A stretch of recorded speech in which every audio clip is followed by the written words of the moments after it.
एक विवाह, अच्छा विवाह जिनके हो गए, विचार कर लेना, विवाह जिनके हो गए उनसे पूछो तुम सुखी हो तो कहते ना है, तो जिनके नहीं भाई उनसे पूछो, बोले विवाह नहीं भाई दुखी हो क्या सुखी, बोले जब से ब्याह नहीं हो हम बहुत दुखी है। तो जिनके हो गए वो कहते जब से वहां होएगा तब से हम दुखी है। अब ये मैटर ही पता नहीं लगता है कि सुखी कौन है, बिना विवाह का सुखी है कि विवाह वाला। ये ऐसा दाम्पत्य जीवन है सनातन धर्म में, जिनके विवाह हो गए वो भी खुश नहीं है, वो जिनके नहीं भाई वो भी खुश नहीं है। अब तुलसीदास जी कहते हैं कि श्री महाराज चंद्र ने कहा बाबा विवाह होने वाला है। देखो रामचरितमानस में 4 विवाह हुए, 4 विवाह, और जानते हो 2 विवाह तो अफेयर वाले हैं, तो आज भी अफेयर वाले चल रहे हैं। अफेयर का मतलब जो पति पत्नी से महाराज आज व्हाट्सएप ट्विटर फेसबुक और दुनिया भर के इनके माध्यम से रिलेशनशिप तैयार करने के बाद न पिता की बात माने, न चाचा की, न परिवार की, और ऐसी लड़की जब विवाह करती है तो आपने बहुत सारे कांड सुने होंगे। लड़का क्या करते हैं, विधर्मी लड़के होते हैं, लड़की को मार के उसके टुकड़े फ्रिज में लगा देते हैं, सुना होगा आप लोग। ये है हमारे सनातन धर्म में विचार करना। पिता कहता है कि बेटी ये हमारी लाज है, ये हमारा लज्जा रखो सपेती की, लेकिन बेटी कहती है पिता मैं 22 साल की हो गई, अपने जीवन की अच्छे बुरे की सब कुछ फैसला करना मुझे, आप मेरे साथ कब तक रहोगी। लेकिन जो बेटी अपने पिता को दरकिनार कर देती है, अपने मन चाहे जब जीवन साथी खोजती है, उसके बाद उसके अंत में पतन का कारण बनता है। बंधुओं ये विवाह कभी पूरे होने वाले नहीं है। इसलिए जो हमारी परंपरा है सनातन धर्म की बुजुर्गों के द्वारा बनाई गई, उसके रास्ते पे चलती है तो उनका जीवन मंगलमय होता है। एक तो मंचली सूपनखा है, दूसरा महाराज सूपनखा का विवाह नहीं हुआ, और एक महाराज नारद जी का नहीं हुआ। विवाह दो ही हुए सफल, पुरानी परंपरा। बोले कौन, बोले आज भी जब कोई बीच में होता तो विवाह उन्हीं के सफल होते हैं। तो श्री सीताराम जी के विवाह में बीच में है, और नारद जी के विवाह में भी सप्तऋषि और नारद जी बीच में है। तो तुलसीदास जी कहते चिट्ठी पहुंची। अब जब चिट्ठी पहुंची वो पहुंचने के बाद कागणों ने बाबा जी बोले हाँ तैयार हो जाओ विवाह के लिए, लेकिन चलो तो टूंडला चलो, आगरा चलो, वो दिल्ली चलो, विवाह है, क्या करना, सामान खरीदना। बोले बाबा ने कहा सुनो अगर खर्चीली शादी करोगे तो फिर लौट जाओ, चिट्ठी वापस कर दो। बोले क्यों, अरे बहुत कुछ लगता है। बोले बाबा बोले हमारे पास सब कुछ है।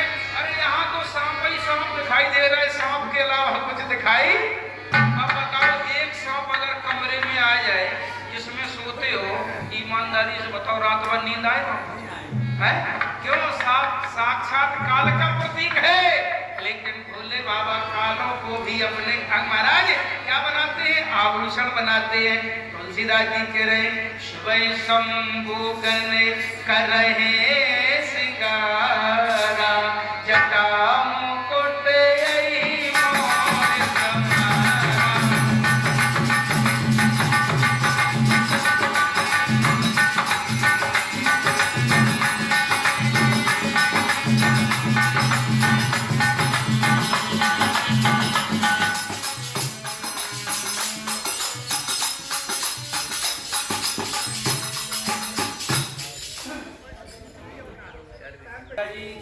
जय हो मंगलम। हमारे बीच में विराजमान होने जा रहे क्या? हाँ चलो, वो लाइट सही समय पर है। लाइट बताएं। हमारे बीच में परम श्रद्धेय सम्माननीय ब्रजेश उपाध्याय जी माननीय हमारे बीच में मंच से आए हैं। बोलिए राधा कृष्ण भगवान की, सियावर रामचंद्र महाराज की। आज मैं कहने जा रहा था, गणों ने कहा बाबा हमें मुकुट चाहिए। मुकुट कहाँ है, मुकुट कहाँ है? यहाँ तो सांप ही सांप दिखाई दे रहे। बाबा बोले मुकुट, बोले हाँ। बोले जी हमारी जटाएं बिगड़ी हैं। बोले हाँ। बोले इन जटाओं को इकट्ठा करो, इकट्ठा करो। इकट्ठा कर दिया। बोले अब उसमें चमकीला मोर कहाँ है? मोर? बोले हाँ। बोले उठाइए सांप। कौन सा सांप? बोले अही नाम का सर्प, इसके पास मणि होती है और जो हमारे यहाँ रख जाएगा मुख में मणि दाब लेगा, इससे अच्छा और मुकुट कहीं बनेगा? कहीं बनने वाला नहीं है। तो तुलसीदास जी कह रहे महाराज आज इससे बड़े शंभू ने करा है सिंगार, तो जटा मुकुटे अहि मोरे संहार। शंभुगन करे सिंगारा, जटा मुकुट, जटाओं का मुकुट है अहि नाम का सर्प। भोले बाबा ने कहा एक समस्या का समाधान हो गया, मुकुट बन गया। भाई दूल्हा मोर लगाता है, मुकुट रखते हैं। बोले अब बताओ। बोले महाराज कंकन तो हमारे यहाँ रिवाज है, कंकन कहाँ से बनेगा? कंकन कुंडल। बाबा बोले बोले उठाओ सर्प। अब ये अही नाम का सर्प नहीं है, अब कौन सा है? तुलसीदास जी लिख रहे कंकन कुंडलो पहरे प्याला। अब ब्याल नाम का सर्प आया, बहुत छोटा है, जहरीला है। क्या किया? बोले हाथ में लपेट दिया। बोले छिपके रहना तुम तुम्हारा कंकन हो, लिपटे रहो। कंकन लगा दिया और कानों में लटका दिया। कौन हो गए? बोले जी कुंडल हो गए। अब महाराज शरीर में कम से कम जा रहा है तो अच्छे बढ़िया पोशाक है और कपड़े बढ़िया इत्र वगैरह लगा लो। बाबा बोले सुनो मुझे कोसा वोसा हम नहीं पहनेंगे, इत्र नहीं लगाएंगे।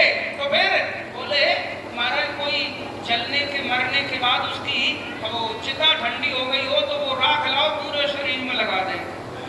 अब भोले बाबा भस्मीभूत राख क्यों लगाते हैं जानते हो? भगवान शंकर अग्नि है, वो राख इसलिए लगाते हैं कि अग्नि के ऊपर अगर राख बनी रहेगी तो ऊपर अगर कोई वस्तु गिर जाए तो जलने वाली। पुरानी याद करो अम्मा की जमाने की, कि पुराने जमाने में जब आग ही नहीं होती थी तो एक दूसरे के यहाँ धुआं देखते थे तो आग ही मांगने जाते थे। अच्छा कुछ भरोसी होती थी तो नीचे उसमें अग्नि है, कंडा पड़ा है, ऊपर से राख है, अगर कोई चीज गिर जाए तो जलने वाली नहीं है। तो भोले बाबा शरीर में अग्नि है, ऊपर से राख लगाए, कोई जलने वाली नहीं है। इसलिए शंकर जी राख लगाए हुए थे, शरीर में राख लगाए हुए थे शंकर जी। बोले तुलसीदास जी कहते कुंडल कंकन अरे पहरे प्याला तो तने भभूत पटे के हरिशाला। बाबा से कहा बाबा ससुराल जा रहे हो? बोले हाँ। वैसे तो निर्वस्त्र रहते हो, कम से कम ससुराल की मर्यादा को रखते हुए ये बागंबर तो लपेट लो। बागंबर मृग चर्म। बाबा बोले सुनो हमारी कोई जिम्मेदारी नहीं है। बोले क्यों? अगर भूल जाए तो हम नहीं जानते हैं, हमारा ससुराल वाली बात है। बोले हमारा कोई मैटर नहीं है। तो एक सर्प को बुलाया, बोले तुम ऐसे चिपके रहना बेल्ट की तरह, नीचे मृगचर्म गिरेगा, नीचे गिरे नहीं मृगचर्म, बेल्ट की तरह। बाबा ने क्या किया? भस्म लगा ली, मृगचर्म लपेट लिया, कुंडल पहने, मुकुट हो गया। अब क्या रखना है? तुलसीदास जी कहते शशि ललाट। अरे शशि ललाट सुंदर सिर गंगा तो नयनो तीन उबे बीते। अब क्या है? अब अही नहीं है, अब भुजंगा। क्या होना है? उपवीत माना होता है जनेऊ। अब जनेऊ के लिए जालंग से भुजंग नाम का सर्प हमारा जालंग से वालंग तक भोले बाबा के गले में। अब भोले बाबा के यहाँ पर महाराज मस्तक का चंद्रमा है, गंगा जी है, कंठ में महाराज विष है, कुंडल भी है और मणि मुकुट भी है और उसके बाद हमारा कंकन भी बना है, बागंबर भी लपेटे हैं, पूरा श्रृंगार हो गया। अब कौन बन गए? अब महाराज दूल्हा बन गए हैं। दूल्हा भोले बाबा दूल्हा बने हैं। लेकिन कसर किसकी थी? बोले सवारी तो नहीं, दूल्हा के लिए। तो सवारी कौन? बोले जैसे ही नादिया बुलाया और नादिया आए और नादिया से कहा कि हाँ उल्टे हो जाओ। जिधर को महाराज पीठ है, पूंछ है, उधर को मुख कर लिया, और जिधर को मुख है उधर को पीठ। उल्टे बैठ गए। सबने कहा ससुराल जा रहे, सीधे तो बैठो। बोले बाबा, बोले सुनो, अभी भी कोई जबरदस्ती करोगे तो अभी तो बिटिया बाप ही की है, बिटिया बाप ही की है, अभी कुछ बिगड़ने वाला नहीं है। तो क्या किया जाए? बोले तो ठीक है सरकार, आप जैसे बैठे तैसे बैठे। अब बैठ गए। बैठने के बाद हाथ में क्या लिया? तुलसीदास जी कह रहे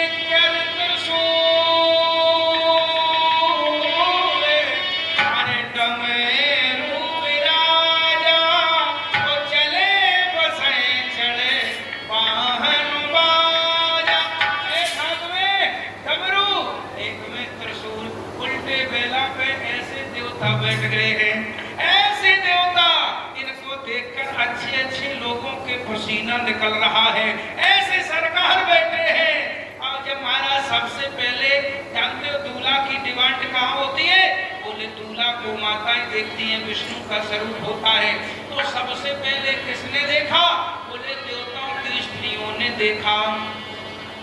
देवताओं की स्त्रियां देखने लगी, क्या कह रही है? भगवान शंकर को देखकर, आज महाराज भगवान शंकर को देख करके सोरे सुंदरी, आज देवताओं की स्त्रियां देखकर क्या कहने लगी? बोले हमें दिखाई देता दुनिया में ऐसे वर को वरने के लिए कोई लड़की, ऐसे वर के लिए कोई भी लड़की नहीं है। लेकिन उसी समय विष्णु भगवान ने देखा, विष्णु भगवान परम मित्र है, विष्णु भगवान ने देखा शंकर जी का स्वरूप। बोले ऐसा करो, किसी के गांव में जाओगे तो अच्छी खासी सेवा होगी पिटाई की, तो क्या करें? बोले ऐसे दूल्हा के साथ में हम नहीं जाएंगे, अलग अलग है। हाँ, ऐसे दूल्हा के साथ में हम नहीं जाएंगे। क्यों? जब बताओ, जब अच्छे लोग होते हैं तो जाने कहाँ तक का परिचय बताया जाता है। वो कोई क्रिमिनल हो जाए, हमारा उनसे बिल्कुल संपर्क नहीं, हम जानते तक नहीं। अरे इनसे दूर रहो। बिलागे विष्णु कहा हस बेहस सुन, सुनो सकल विसराज। बिलागे बिलागे होए चलो सब निज निज फल अरमान। दूर चलो, दूर चलो, दूर चलो। अरे हंसी करे हो पर फुले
एक आप हैं, दूसरे हम हैं।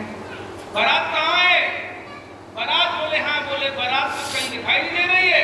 भगवान शंकर ने जैसे देखा, मन ही मनो महेश मुस्काही, हरि के व्यंग बचन नहीं जाए। अरे बड़े प्रसन्न हो रहे हैं। अच्छा, हमारे विवाह में ऐसे व्यंग कर रहे हो, दूर दूर बारात ले जा रहे हो, है शंकर जी। अच्छा, वे शंकर जी विचार कर रहे थे। शंकर जी ने सोचा, आप समझ रहे हमारे पास बारात नहीं है। अरे हमारी बारात तो बिल्कुल तैयार होके खड़ी है, हम तो केवल बुला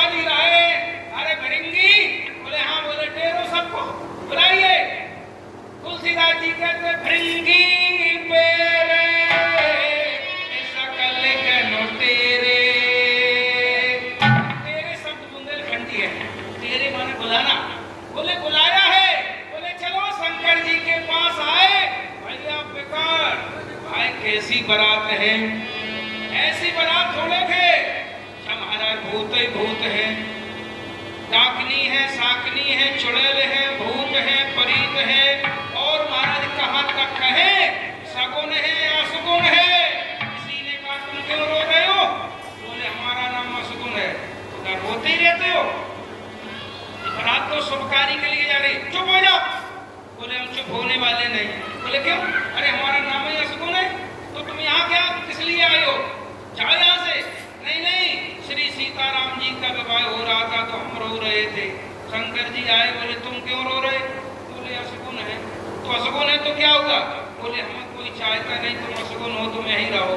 शंकर जी ने कहा चिंता मत करो, ये तो राम जी का विवाह है, लेकिन जब हमारा विवाह होगा तो आज ही से निमंत्रण तुमको हमने दे रखा है। तो हमारा तो काम असगुन है, हम तो असगुन फैलाते हैं, हम तो रोते हैं। तो असगुन भी है, सगुन भी है, हमारा चंडाल भी है, भूतनी, प्रातनी, डाकनी, साकनी, पिशाचनी, सब भूत है। तुलसीदास जी कहते कैसी बारात है, नाना वाहन नाना बेसा, ऐसे तेरो प्रवाह जब देखा।